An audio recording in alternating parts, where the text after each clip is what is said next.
IIT programme అయితే చాలా బాగుంది సార్. అందరూ వెళ్ళాలి అనుకుంటారు. ఇది కాకుండా కొంతమంది అబ్రాడ్ వెళ్ళి చదువుకోవాలి అనుకొని ఇంకా మనీ లేకను కొన్ని రీజన్స్ వల్ల ఆగిపోతుంటారు. అలాంటి వాళ్ళకు కూడా ప్రోగ్రామ్స్ ఉన్నాయి, యూనివర్సిటీ ప్రోగ్రామ్స్ ఉన్నాయి, ఇంటర్నేషనల్ ప్రోగ్రామ్స్ ఉన్నాయి, 2+2 3+1 అని. అవేంటి సార్?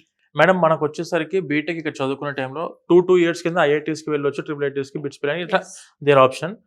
అదే విధంగా కొంతమంది స్టూడెంట్స్ ఏంటంటే నాకు అబ్రాడ్లోనే చదువుకోవాలని ఇంట్రెస్ట్ ఉంది అనుకున్న వాళ్ళకు 2 years in JK Lakshmipathi university, next 2 years అంటే ఫస్ట్ 2 years ఇక్కడ చదువుకొని 3rd year 4th year you can go to యూఎస్లో యూనివర్సిటీస్ ఉన్నాయి. మనకి ఇవన్నీ చూడొచ్చు మీరు, ఎన్ని ఉన్నాయి, చాలా యూనివర్సిటీస్ ఉన్నాయి. ఇవి కాకుండా ఇంకా చాలా యూనివర్సిటీస్ ఉన్నాయి మేడం. ఇవన్నీ కూడా వరల్డ్ రికగ్నైజ్ Tier 1 యూనివర్సిటీస్ ఇవన్నీ కూడాను. మనకు యుఎస్లో చాలా యూనివర్సిటీస్ తోని మన యూనివర్సిటీ కొలాబరేట్ అయ్యి ఉంది. 2 years ఇక్కడ చదువుకొని 2 years మీరు యూఎస్లో ఉన్న యూనివర్సిటీస్కి వెళ్ళొచ్చు, యూకేలో ఉన్న యూనివర్సిటీస్కి వెళ్ళొచ్చు, మనకు నెదర్లాండ్స్లో యూనివర్సిటీస్ ఉన్నాయి.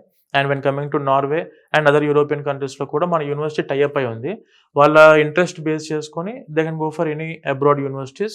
అప్లికేషన్స్ పెట్టుకొని మనం స్టూడెంట్ ప్రాపర్గా వెళ్ళాలనుకుంటే మాత్రం మన యూనివర్సిటీ అన్ని విధాలుగా స్టూడెంట్కి సహకారం అందిస్తుంది. అయితే ఈ ఫారిన్ ఇంటర్నేషనల్ యూనివర్సిటీస్ కావచ్చు, మన ఐఐటి యూనివర్సిటీస్ కావచ్చు, వెళ్ళినప్పుడు ఫీజు అనేది ఎలా ఉంటుంది? ఇక్కడ పే చేయాలా, అక్కడ పే చేయాలి? మేడం మీరు ఎక్కడ ఏ టైంలో ఏ సెమిస్టర్ చదువుకుంటున్నారో ఆ సెమిస్టర్ ఫీజు అక్కడే కట్టాలి.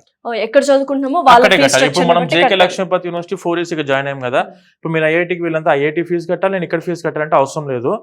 మీరు ఐఐటీలో ఉంటే ఐఐటి ఫీజే కడతారు. ఏ ఐఐటీ అయినా యావరేజ్ గా మనకు ఓన్లీ 2 lakhs అనేది వాళ్ళు ఛార్జ్ చేస్తారు. 1 lakh per semester, 1 lakh per semester నడుస్తుంది. ఆ 2 lakhs అమౌంట్ ఏదైతే ఉందో ఐఐటీస్ కి సంబంధించిన అమౌంట్ అప్రాక్సిమేట్ గా ఆ అమౌంట్ ఐఐటికి కడతారు. ఆ టైంలో మీరు అక్కడ ఐఐటీలో ఉన్నప్పుడు ఆ టైంలో మీరు జేకే లక్ష్మీపతి యూనివర్సిటీ ఫీజు కట్టరు.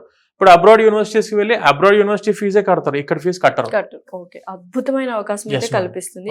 ఫారెన్ లో చదువుకోవాలన్నా, ఐఐటీలో చదువుకోవాలన్నా, అండ్ ల్యాబ్స్ లో మంచి రీసెర్చ్ అండ్ డెవలప్మెంట్ చేయాలన్నా, బిట్స్ పిల్ అని ఆ టైప్ లో ఆపర్చునిటీస్ అయితే 100% అందరికి అన్ని ఇస్తారు. ఫుడ్ గురించి ఎలా ఏంటి మెస్? మేడం మన ఆంధ్ర తెలంగాణ స్టూడెంట్స్ వరకు అయితే వెరీ హైజీనిక్ ఫుడ్. ఎటువంటి ఇబ్బంది అయితే మీరు ఎంత ఎక్స్పెక్ట్ చేసుకోండి, ఫుడ్ అయితే బాగానే ఉంటుంది. అడ్జస్ట్మెంట్ అనేది అదర్ స్టేట్స్ కి వచ్చినప్పుడు కామన్ గా ప్రతి స్టూడెంట్ చూసుకోవాల్సింది. కొంచెం స్పైసీనెస్ లైట్ తక్కువ ఉంటుంది, అది మంచిదే హెల్త్ కి, కానీ హెల్త్ కి చాలా మంచిది. Very hygienic food. హాస్టల్స్ అయితే మేడం 3 star ఫెసిలిటీ హాస్టల్స్ అయితే ఇన్ క్యాంపస్ లో అందుబాటులో ఉన్నాయి. అకామిడేషన్ పాయింట్ ఆఫ్ వ్యూ లో ఇబ్బంది లేదు. అబ్బాయిలకి అయితేనేమో 3 sharing ఉంది, నాన్ ఏసీ ఉంది, ఏసీ ఉంది.